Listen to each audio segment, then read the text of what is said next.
கர்த்தருடைய பரிசுத்த நாமத்திற்கு மகிமை உண்டாவதாக. இந்த நல்ல நாளில் மீண்டுமாய் 1 பேதுரு 1வது அதிகாரம் 22வது வசனத்தை குறித்து நாம் ஒரு வேத பாடமாக இன்று தியானிக்கலாம். இந்த வசனத்தில் 2-3 பதவி கூடுதலாக பதிவு செய்ய விரும்புகிறேன். குறிப்பாய் இந்த வசனத்தை நாம் வாசித்தால், ஆகையால் நீங்கள் மாயமற்ற சகோதர சிநேகிதமுள்ளவர்களாகும்படி ஆவியினாலே சத்தியத்திற்கு கீழ்ப்படிந்து உங்கள் ஆத்துமாக்களை சுத்தமாக்கி கொண்டவர்களாய் இருக்கிறபடியால் சுத்த இருதயத்தோடு ஒருவரில் ஒருவர் ஊக்கமாய் அன்பு கூறுங்கள். இதுதான் இந்த நாளிலே தியானம். நாம் எடுத்துக்கொள்ள வேண்டியது, அதாவது மாயமற்ற ஒரு சிநேகம், சகோதர சிநேகம் இருக்க வேண்டும். குடும்ப வாழ்க்கையில் எடுத்துக்கொண்டால் கணவன் மனைவிக்குள்ளே, பெற்றோருக்கும் பிள்ளைகளுக்குள்ளே, சகோதர சகோதரிகளுக்குள்ளே, சகோதரன் சகோதரருக்குள்ளே, கூட்டு குடும்பத்தில், மற்றும் வெளியே நண்பரிடத்தில், மற்ற நம்ம சபைக்குள்ளே, ஊழியத்தில், ஊழியக்காரர்களுக்குள்ளே, இப்படி பலதரப்பட்ட வகையில் நாம் தியானித்தோம் என்று கேட்டால் ஒரு மாயமற்ற ஒரு சிநேகம் அங்கே காணப்பட வேண்டும். உலகத்தாரிடத்தில் அந்த மாயமற்ற சிநேகம் இருக்காது, மாயமாலமான சிநேகம் இருக்கும். ஐயோ வாங்கோ உட்காருங்கோ, அப்படிங்கோ இப்படிங்கோ, அவ்வளோ அன்பாக பேசுவாங்க. எப்போவே குழி நோண்டி போச்சுட்டு இருப்பான். அந்த விழுந்து பொதிக்கிற அளவுக்கு குழி நோண்டி வச்சுட்டு இருப்பாங்க. எப்போவே துரோக வேலை பண்ணிட்டு இருப்பாங்க. நமக்கே தெரியாது. எப்போவே நமக்கு தீமை ரெடி ஆயத்தம் பண்ணி வச்சுருப்பான். நம்ம வழியிலே, நம்ம பேசுகிற விதத்தில், நம்ம பழகிற விதத்தையே வச்சு அவங்களுடைய சிநேகம் மாயம் மந்திரமான மாயமாலமான சிநேகத்தினால எப்போவே குழி நோண்டி பொதிக்கிறதுக்கு ஆயத்தமாக இருப்பாங்க. கிறிஸ்துவின் சிநேகம் அப்படி இல்லை. அவர் சொல்கிறாரு, ஆண்டவர் சீஷர்களை பார்த்து, நான் உங்களை என்னுடைய ஊழியக்காராக நான் நினைக்கவில்லை, என்னுடைய சீஷர்களாக அல்லது என்னுடைய சிநேகிதர்களாக நான் உங்களை நேசிக்கிறேன், நியமிக்கிறேன் என்றார். அப்படி தான் நான் பழகிறேன்றார். ஏன்னால் சிநேகிதர்கிட்ட தான் அனைத்து ரகசியங்களையும் சொல்ல முடியும். ஏன்னால் அவர் மேலே பூர்ண நம்பிக்கை நமக்குள்ளே இருக்குது. அந்த நம்பிக்கையின் அடிப்படையில் தான் ஒரு பூர்ணமான ஒரு சிநேகம் நமக்குள்ளே இருக்கணுன்றது தான் இந்த இயேசு கிறிஸ்து பேதுரு மூலமாய் தேவ ஆவியானவர் கொண்டு நமக்கு ஒரு எச்சரிப்பை நமக்கு கொடுக்கிறார். இதுக்கு உதாரணமாக வேதத்தில் நம்ம தியானித்தோம் என்று கேட்டால் அநேக ரகசியங்கள் இருக்கிறது. ஆனால் நான் சுருக்கமாக நமக்கு தெரிஞ்ச வசனத்தையே நான் உங்களுக்கு ஞாபகப்படுத்தி பேச ஆரம்பிக்கிறேன்.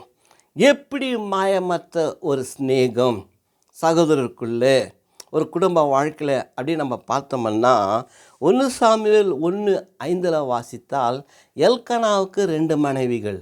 அவங்க பண்டிகைக்கு எருசலேமுக்கு போய் வரும்பொழுது, அதுக்காக ஆயத்தப்படுத்தும் பொழுது பெண்ணினாலும் 10 பிள்ளைகளும் சேர்ந்து அண்ணாலை மிகவும் மனம் நோவடி செய்வார்கள்.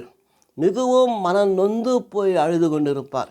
அப்பொழுது கணவர் சொல்கிறார், எல்கானா, 10 பிள்ளைகளை காட்டில நான் உன்னை அதிகமாக நேசிக்கிறேன் அல்லவா, அதிகமாக நான் சிநேகிக்கிறேன் அல்லவா, என்னுடைய சிநேகம் உனக்கு இருக்குது அல்லவா, ரெட்டிப்பாக விடுகிறேன் வான்னு அந்த அம்மாவை சமாதானப்படுத்தி கொண்டு போவார். இது தான் மாயமற்ற ஒரு சிநேகம், மாயமற்றதான ஒரு அன்பு, மற்ற அந்த அரவணைப்பு, அந்த இணைப்பு, அந்த இசைந்து போகக்கூடிய தாழ்மையான மனப்பூர்வமான ஒரு சிநேகம் இங்கே தான் இருக்கிறது. பிரியமார்களே, எத்தனையோ பிரசங்கத்தை இதை வைத்து நாம் கேட்டுக்கிறோம். ஆனால் இன்னைக்கு இந்த உதாரணத்தை கொடுக்குறேன். ஏன்னா மாயமற்ற ஒரு சிநேகிதம் நமக்குள்ளே இருக்கணும்னு நான் இந்த நாளில் உங்களுக்கு நினைப்பூட்டுகிறேன். 1 ராஜாக்கள் 10:9 வாசித்தான் இங்கே கொஞ்சம் வித்தியாசப்படுகிறது. அதாவது தென்திசை ராஜஸ்திரீ வந்து சாலமோனை வாழ்த்துறாரு. நான் கேள்விப்பட்டதை விட நேரடியாக பார்க்கும்போது உம்முடைய ஞானம் அதிகமாக இருக்கிறது.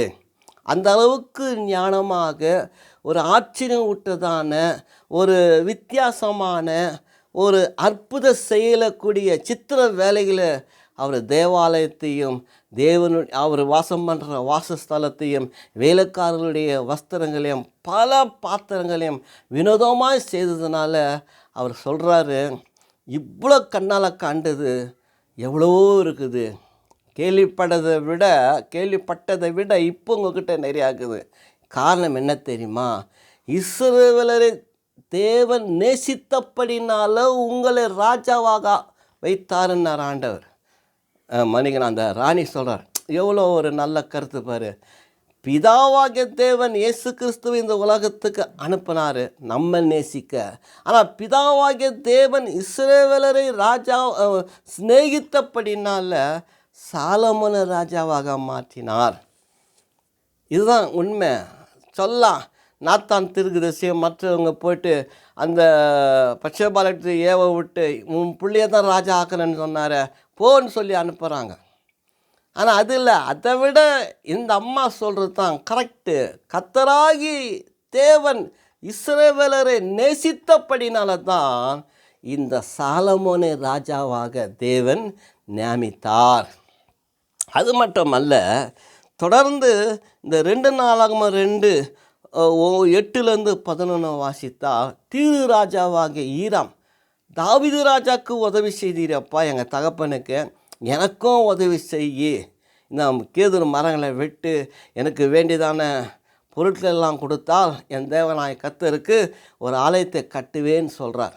நான் அதுக்கு தகுந்த கூலியை கொடுக்குறேன்றார். ஆனால் அந்த ஈராம் என்ன சொல்கிறாருன்னா, இஸ்ரவேலராகிய தேவனாய் கர்த்தர் அந்த இஸ்ரவேலராகிய தம்முடைய ஜனத்தை நேசித்தபடினால தான் உங்களை ராஜாவாக மாற்றினார். எவ்வளோ ஒரு உண்மையான தேவ தன்மை வெளிப்படுது பாருங்க. அது தாங்க உண்மை. நம்ம நினைக்கிறோம் நம்ம படிச்சிட்டோம், நம்ம ஞானம் அடைஞ்சிட்டோம், நமக்கு அரசாங்க வேலை கிடைச்சிது, எப்படியோ வந்து சேர்ந்துட்டோமா ஒரு அரசாங்கத்தின் வேலை. அதல்ல, கர்த்தர் உங்களுக்கு கொடுத்த அந்த கிஃப்ட்டு கிருபை, அதுதான் உண்மையான ஒரு வார்த்தைகள். ஏன்னா இந்த இதில் நம்ம வாசித்தால் 1 தீமோத்தேயு 1:12 வாசித்தால், நாம் உண்மை உள்ளவர் என்று இந்த ஊழியத்தை கொடுத்தேன்னு சொல்கிறார். யார்? நாம் உண்மை உள்ளவர்களா? உண்மையில் தான் யோசிக்க வேண்டியதாக இருக்குது.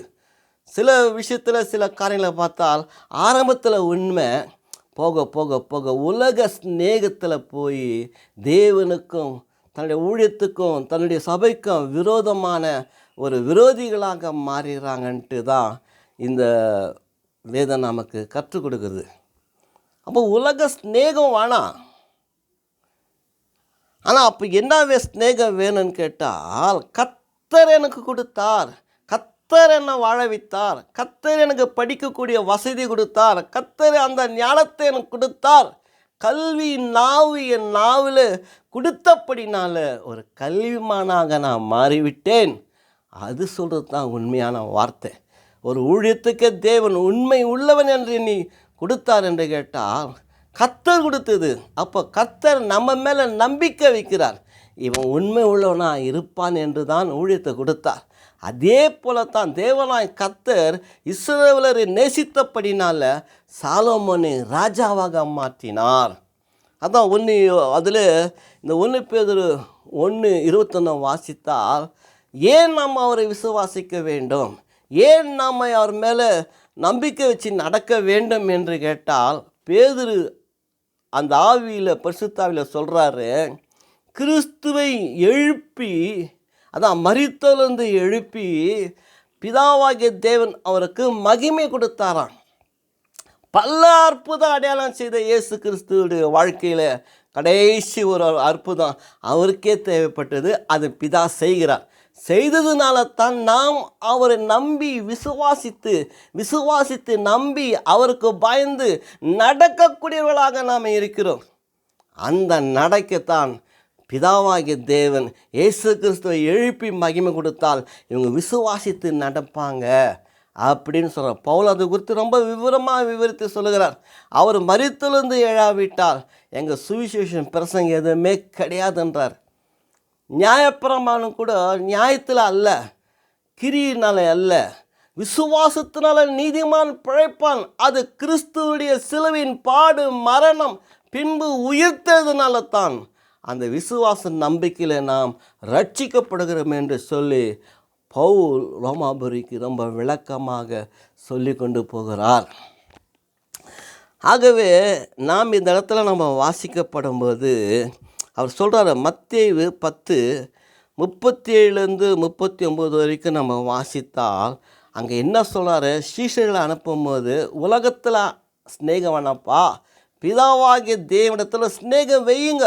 எப்படி? தன்னை வெறுத்து தன் சிலுவை எடுத்துக்கொண்டு என்னை பின்பற்றி வாருங்கள். அப்போ தன்னை வெறுக்கணும், தன் சிலுவை எடுக்கணும்னா உலக ஸ்நேகம் நமக்கு தேவையில்லை. உலகத்தின் ஆடம்பர வாழ்க்கை தேவையில்லை. உலகத்தின் செல்வாக்கு நமக்கு தேவையில்லை. பணம் நன்மைக்கும் உதவும், தீமைக்கும் உதவும். நாம் நன்மைக்கு மட்டுமே உபயோகப்படுத்தக்கூடியவர்களாக நம்முடைய தேவைகளுக்கு பிரயாசப்படுவோம். தேவையில்லாத பணத்துக்கு பிரயாசப்பட வேண்டிய நாம் இல்லை. சிலர் எத்தனையோ கோடி கணக்கில் சொத்து சேகர வைத்தால் 4-5 இல்லை 40 தலைமுறைக்கு அல்லது ஒரு 10 தலைமுறைக்காயிலும் பணம் இருக்குது. அது உபயோகம் அல்ல. உபயோகமான ஒரு தலைமுறை தம் பிள்ளைகளுக்கு அல்ல பேர பிள்ளைகளுக்கு சேர்த்து வைக்கலாம். அதுக்கு மேலே தேவையில்லை. அவங்களோட உழைப்பு இருக்கணும், அதில் உழைச்சி சாப்பிடணும். அதுதான் ஒரு உண்மையான பொருள். ஆகவே உலக ஸ்நேகம் வேணாம், தன்னை வெறுத்துட்டு வாங்கப்பான்றாரு. தான் சிலுவை அப்படின்னா உலக ஸ்நேகம் நமக்கு தேவையில்லை. என்னை நம்பி என்னை பின்பற்றி எனக்காக முழு ஸ்நேகத்தோடு வாங்கன்றாரு. பேதுரை பார்த்து கேட்குறாரு, யோனாவின் குமாரனாகிய சீமோனே, என்னை நேசிக்கிறாயா? அதுதான் கேள்வி. நாம் அவரை நேசிக்கணும், வேறு யாரும் நமக்கு தேவையில்லை. அதே போல் இதில் நம்ம வாசிக்கப்படும் பொழுது மோசஸ் எடுத்துக்கிட்டால் சீனாய் மலையில் யாத்திராகமம் 33:11 வாசித்தால் சீனாய் மலையில் தேவன் மோசையுடைய முகமுகமாய் அவர் பேசக்கூடியவராக இருக்கிறார். ஒரு சிநேகிதங்கிட்ட பேசுறது போல் பேசுகிறார். இந்த உலகத்தில் நம்முடைய வேதாகமத்துடைய கருத்தின் பிரகாரம் தேவனாய் கர்த்தருக்கும் மோசைக்கும் உள்ள உறவு ஒரு சிநேகித உறவு. ஏனுக்கு கூட அந்த சிநேகித உறவு இருந்தது, அவர் காணாமல் போயிட்டார், தேவன் எடுத்துக்கொண்டார்னு சொல்லுகிறது. அப்படிப்பட்ட ஒரு சிநேகம்தான் நமக்குள்ளே இருக்க வேண்டியது. முகமுகமாய் பேச வேண்டியது, அல்லது நாம் முகமுகமாய் பேச வேண்டும். மணவாளன் மணவாட்டியோடு இருக்கும்போது அவருக்கு எந்த ஒரு பஞ்ச நஷ்டம் கிடையாது. ஒருவேளை மணவாட்டி மணவாளன் கூட இருந்தாலும் அதே தான். 2 பேர் இணைந்து இருக்கும்போது ஒரு குறைவில்லாத நிறைவான ஒரு பெருக்கமான ஆசீர்வாதம் கிடைக்குது எல்லா விதத்துலேயும். அப்போ அந்த மணவாளன் எடுத்துக்கொள்ளப்படும் போது, மணவாட்டி விடப்படும் போது தான் அப்போ அவர் அந்த கிறிஸ்துவின் சிநேகத்தில் கொஞ்சம் கொஞ்சமாக வளர்ந்து கர்த்தரை பிடித்து கொள்ளணும். அதுதான் வேதம் நமக்கு கற்றுக் கொடுக்கிறதா இருக்கிறது.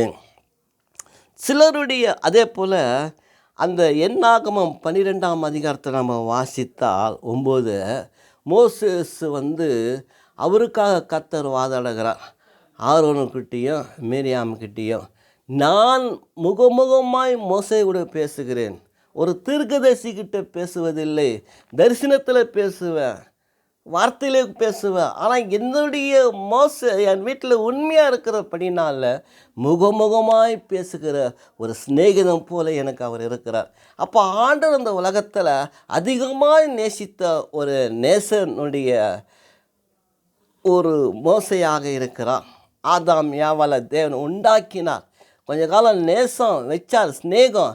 ஆனால் அப்புறமா அவர் விலகி போயிட்டார். காரணம் அவங்க செய்த ஒரு சின்ன தவறுனால தான்.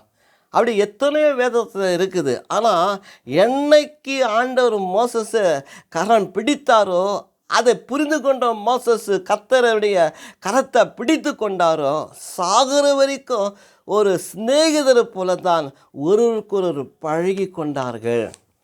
அதனால் அவனுடைய முகம் பிரகாசம் அடைந்ததை மற்ற ஜனங்கள் அதை அறிந்து கொண்டார்கள். மோசஸுக்கு தெரியல. அந்த கர்த்தருடைய மகிமை, கர்த்தருடைய வெளிச்சம், கர்த்தருடைய வெண்மை, கர்த்தருடைய மேன்மை, அதிகாரங்கள், தேவன் கொடுத்த ஒரு பெரிய ஆசீர்வாதம், வழி நடத்துதல் ஒரு சிநேகிதருக்கு கொடுக்கறது போல கொடுத்து அவரை உயர்த்தி கொண்டே போனார். அதுதான் நம்முடைய வாழ்க்கையிலே. கர்த்தரை பாருங்க, மனுஷிடத்தில் மாயமற்ற சிநேகிதராக இருங்க. கர்த்தர் நம்ம இதயத்தை பார்க்குறார். தாவீதுக்கு நியமிக்கப்படும் போது ஈசாயின் வீட்டுக்கு போகும்போது சாமுவேலு அப்போ அவங்க மூத்த சகோதரன் ஈசாயை கொண்டு வந்து காட்டும்போது இவன் இல்லைன்னு, ஆனால் இவர் தான் தகுதியானவர் நினைக்கிறார். கர்த்தர் சொல்லுகிறார், நீ முகத்தை பார்க்குற, நான் இருதயத்தை பார்க்குறேன். கர்த்தர் நம்ம இருதயத்தை பார்த்து கொண்டு இருக்கிறபடினால பரலோகத்திலிருந்து பூலோகத்தை கண்ணோக்கி பார்த்து உணர்வுள்ளவன், தேவனை தேடக்கூடியவன், தேவனுக்கு பாய்ந்து பொல்லாப்பை விட்டு விலகக்கூடிய ஒரு மனிதன் உண்டோ? பரலோகத்திலேருந்து பூலோகத்தை பார்க்கும்போது நம்முடைய இருதயம், நம்முடைய உள்ளம், நம்முடைய வாழ்க்கை, நம்முடைய நட பாவனையில் ஒரு உண்மையான மாயமற்ற ஒரு சிநேகம் நமக்குள்ளே காணப்பட வேண்டுங்க. எங்கேயுமே எந்த இடத்துலையுமே அதை நாம் கற்றுக்கொள்ள வேண்டியது அவசியமாக இருக்கிறது. அதே போல் யோபு 19:19 வாசித்தால், என்ன சிநேகித்தவர்களை எனக்கு விரோதிகளாக மாறிட்டேன்னு சொல்கிறாங்க. எத்தனையோ பேர் நம்மளோட வாழ்க்கையில் நம்ம சிநேகித்தவங்க கூட சில பலவீனத்தில் நமக்கு விரோதிகளாக மாறிடுறாங்க. பொறாமையினால், ஐயோ முன்னுக்கேறிட்டானே, வாழ்க்கையில் நல்ல நிலையில் இருக்கிறானே, பிள்ளைங்களை நல்ல ஒரு திருமணத்தை பண்ணி கரை சேர்த்துட்டானே, நல்லா வீடு வாசலை கட்டிட்டானே, ஒரு பொறாமையின சிநேகிக்கிறவங்க விரோதிகளாக மாறிட்டாங்க. அப்போ யோபுடைய வாழ்க்கையில் எல்லாவற்றையும் இழந்த பின்னால் சிநேகம் இருக்குன்னு பார்த்தா விரோதிக்கிறாங்க. ஐயோ அந்த வியாதியா, இவனா, இப்படியா, ஐயோ வெறுக்க ஆரம்பிக்கிறாங்க. அதே போல் அவர் சொல்கிறார், சங்கீதம் 119:4 வாசித்தார், என்னை சிநேகித்தவர்களே எனக்கு விரோதிகளாக மாறினாங்கன்று சங்கீதம் சொல்லுகிறார். என் பாத்திரத்திலே சாப்பிட்டவன் அவனுடைய குதிக்காலை எடுத்து என்னை நசக்க பார்க்குறான்றார். எனக்கு விரோதமான பகையை உண்டாக்குறான். வன்கண்ணுனால் ஏதோ இருக்கிறவன் ஒரு நாளைக்கு ஒரு கூலி கொடுத்தான். அதில் சிலர் வன்கண்ணாக இருக்கிறேன்றாங்க. நான் பேசுந்து ஒரு நாளைக்கு ஒரு கூலி வாங்கி போடு, ₹1 பணம்.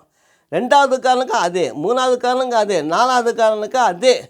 கொடுக்குறவன் பேச்சு எப்படி ஒப்பந்தமோ அப்படி கொடுக்குறான். ஆனால் சிலர் வன்கண் பார்வையினால் எல்லாரும் அப்படி கஷ்டப்பட்டாங்க, நாங்கள் எவ்வளோ கஷ்டப்பட்டோம், எல்லாருக்கும் ஒரு பணம் தானா சொல்கிறாரு.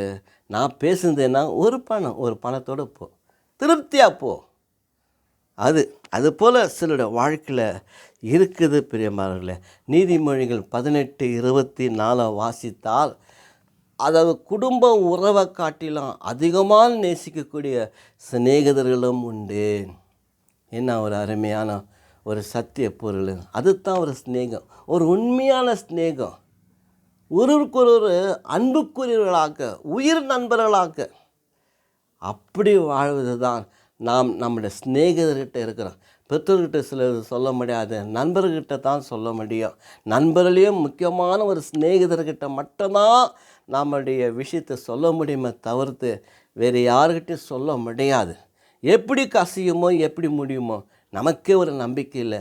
ஆகவே ஒரு சிநேகம் ஒரு உண்மையான ஒரு சிநேகமாக இருக்க வேண்டும். மாயமற்ற சிநேகத்தில் நாம் வளர வேண்டும். ஓசியா 14:1-9 வரைக்கும் வாசித்தால் அவர் சொல்கிறாரு, கர்த்தர் அந்த எப்ராஹிமுடைய கோத்திரத்தை பார்த்து, நான் உன்னை உண்மையாக நேசிக்கிறேன்ப்பா, மனம் திரும்பு. ஏன்னா அவன் பாவத்திலே போய் நிற்கிறான், நான் உன்னை குணமாக்குறேன், நீ மனம் திரும்பு. அதுதான் சொல்கிறாரு. அன்பின் கையினால் கட்டி இழுக்கிறாரு. வா என்கிட்ட, நான் உன்னை குணமாக்குறேன், உன்னை நான் பரிசுத்தப்படுத்துகிறேன், உன்னை நான் வாழ வைக்கிறேன், வாப்பா. குதிரையும் ஜெயம் இல்லை, அசிரியா ராஜாக்கிட்டையும் ஜெயம் இல்லை, யாரும் உனக்கு ஜெயத்தை கொடுக்கறதில்ல. நீ ஆராதிக்கிற உன் தேவனாய் கர்த்தர், அவர் உனக்கு ஜெயத்தை கொடுக்குறாரு. ஆக மனம் திரும்பி வா, உண்மையாக ஸ்நேகம் பண்ணு, நான் உன்னை ஸ்நேகிக்கிறேன், கர்த்தர் ஸ்நேகிக்கிறேன்னு சொல்லுகிறார். அதே போல தான் மல்கியா 1:2 இஸ்ரவேல் ஜனமே உன்னை நான் ஸ்நேகிக்கிறேன்றார், ஏசாவையோ வெறுத்தன்றார். அப்போ ஒரு ஸ்நேகத்துக்குள்ளே கர்த்தரே நமக்குள்ளே இருக்கும்போது நாம் எப்படிப்பட்ட ஒரு ஸ்நேகம் உள்ளவர்களாக நாம் வாழுகிறோம். கண்ட இடத்துல காண்கிற சகோதரிடத்துல ஸ்நேகம் இல்லைன்னா தேவனாய கர்த்தரிடத்துல ஸ்நேகமாக இருக்க முடியாது. இங்கே ஸ்நேகம் இல்லை, கர்த்தரை எங்கே நம்ம பார்க்க முடியும்? பார்க்க முடியாது.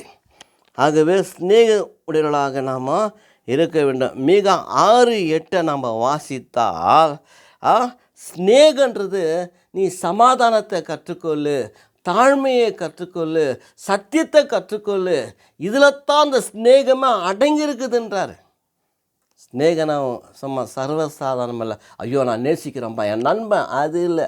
அவன்கிட்ட நம்ம தாழ்ந்த மனப்பான்மையில் நாம் அவர்கிட்ட ஒரு உண்மையான ஒரு லசனோடு நம்ம பழகக்கூடியவர்களாக, அந்த ஸ்நேகனா அதட்டவும் முடியும், அவர் அதட்டும் போது அதை சகித்துக்கவும் கொள்ள முடியும். ஒரு தாழ்மையின் மனப்பான்மையில் நடப்பது, சமாதானத்தில் நிலையாக நிற்பது, அதுதான் ஸ்நேகம் என்று சொல்லி தான் இந்த மீகா 6:8 நமக்கு ஆண்டவர் சொல்லிக் கொடுக்குறார்.